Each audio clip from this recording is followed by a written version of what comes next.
Hello जय नमस्कार दोस्तों आज की इस वीडियो में मैं आपको कास्ट सर्टिफिकेट से रिलेटेड सभी डाउट क्लियर करने वाला हूं। बहुत सारे स्टूडेंट मेरे बहुत सारे वीडियो के नीचे कमेंट करके पूछ रहे हैं कि सर स्टेट वाला, सेंट्रल वाला, ओबीसी, एनसीएल और जनरल, एससी, एसटी, ईडब्ल्यूएस सभी के बारे में बहुत सारा कन्फ्यूजन है। दोस्तों आज की इस वीडियो में आपको पूरा डिटेल में समझाने वाला हूँ और मैं एक एक डाउट आपका क्लियर करूँगा। तो दोस्तों सबसे पहले मैं इस वीडियो में बात करूंगा कि अगर कहीं आपने जो सेंट्रल की जगह स्टेट का कास्ट सर्टिफिकेट लगा दिया है तो आपको क्या करना पड़ेगा। रेलवे फॉर्मेट, जो रेलवे का फॉर्मेट होता है वो आप कैसे बनवाएंगे और किस लेवल तक चलता है, यानी लेवल का मतलब है या तहसीलदार लेवल या डीएम लेवल या एसडीएम लेवल, इसके बारे में भी बात करूंगा। ईडब्ल्यूएस के बारे में बात करूंगा कि ईडब्ल्यूएस का कौन सा सर्टिफिकेट चल सकता है, और एससी एसटी का भी बात करूंगा कि एससी एसटी का कितना पुराना चल सकता है या आप लोग रेलवे फॉर्मेट में कैसे बनवाएंगे। तो दोस्तों सबसे पहले मैं बात करूंगा जनरल वालों के लिए। दोस्तों आप लोग को पता होगा जनरल का कोई भी कास्ट सर्टिफिकेट नहीं लगता है। जी हाँ, जनरल का कोई भी कास्ट सर्टिफिकेट नहीं लगता है। अब बात करेंगे ओबीसी के बारे में। दोस्तों ओबीसी में एक क्रीमी लेयर होता है, एक नॉन क्रीमी लेयर होता है। अगर कहीं आप क्रीमी लेयर में आते हैं तो आपको ओबीसी का कोई भी आरक्षण का लाभ नहीं मिलेगा।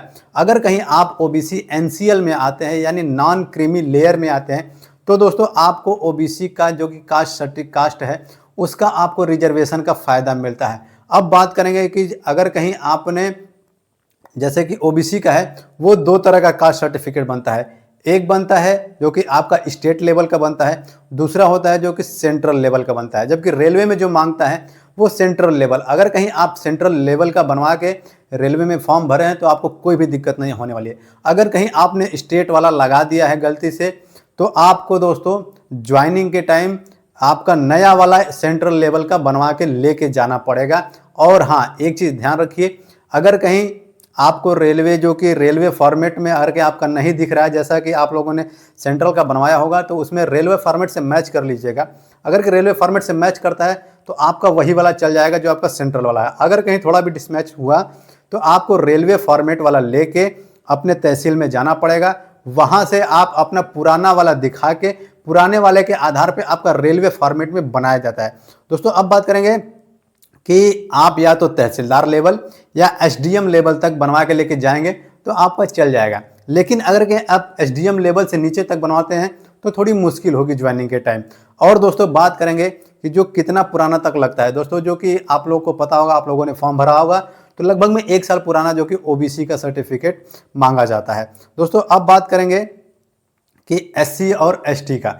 दोस्तों आप लोगों को पता होगा जो एससी एसटी वाले कैंडिडेट होंगे, आप लोगों के लिए कोई भी बाउंडेशन नहीं होता है। आप लोगों का कितना भी पुराना सर्टिफिकेट रहेगा वो चल जाएगा।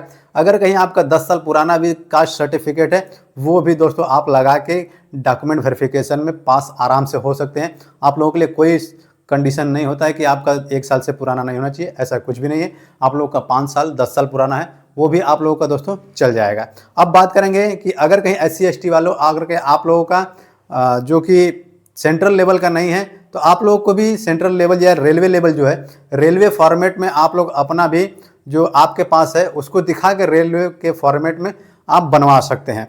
दोस्तों अब जो बात करेंगे ईडब्ल्यूएस वालों के लिए, ईडब्ल्यूएस वालों के लिए थोड़ा स्ट्रिक्ट होता है। यानी कि जो अभी आप लोग को पता है कि ईडब्ल्यूएस नया नया जो कैटेगरी बना है जो जनरल से अलग है।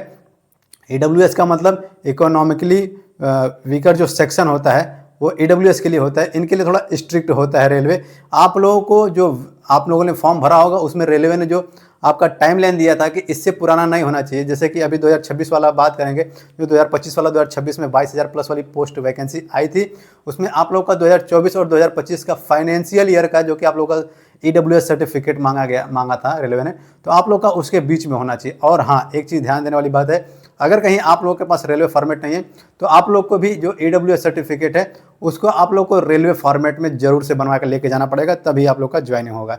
दोस्तों अब बात करेंगे जो पूरे सारे आपका सर्टिफिकेट है, इसको आप जो आपका ओबीसी सर्टिफिकेट है या आपका एससी का है, एसटी का है या ईडब्ल्यूएस का है, सभी को आप लोगों को जो आप लोगों ने फॉर्म भरा होगा उसके नोटिफिकेशन में नीचे आपका एनेक्जर दिया रहता है। उस एनेक्जर में क्लियरली आप लोग का जो मेंशन रहता है, आपका सर्टिफिकेट जो ब्लैंक में दिया रहता है, आप लोग को वो भी बनवा सकते हैं क्योंकि वो ऑलरेडी रेलवे का फॉर्मेट में है। अगर कहीं आप लोग का वो भी बन जाता है तो आप लोग आराम से डॉक्यूमेंट वेरिफिकेशन में पास होते हैं। लेकिन हाँ, अब जब जो नोटिफिकेशन में आपका कास्ट सर्टिफिकेट दिया है वो तभी बनता है जब आप अपना स्टेट लेवल या सेंट्रल लेवल का जाके अपने तहसील में दिखाएंगे, तभी दोस्तों आप लोगों का वो बनता है। तो दोस्तों उम्मीद करता हूँ कि आपको इसके बारे में पूरी जानकारी दे पाया होगा, कास्ट सर्टिफिकेट से रिलेटेड सारी जानकारी, और आप लोग के सारे डाउट क्लियर हो गए होंगे। अगर कहीं आप लोग को और कोई डाउट है तो कमेंट बॉक्स में ज़रूर पूछिएगा। दोस्तों मिलेंगे नेक्स्ट वीडियो में। जय हिंद, वंदे मातरम।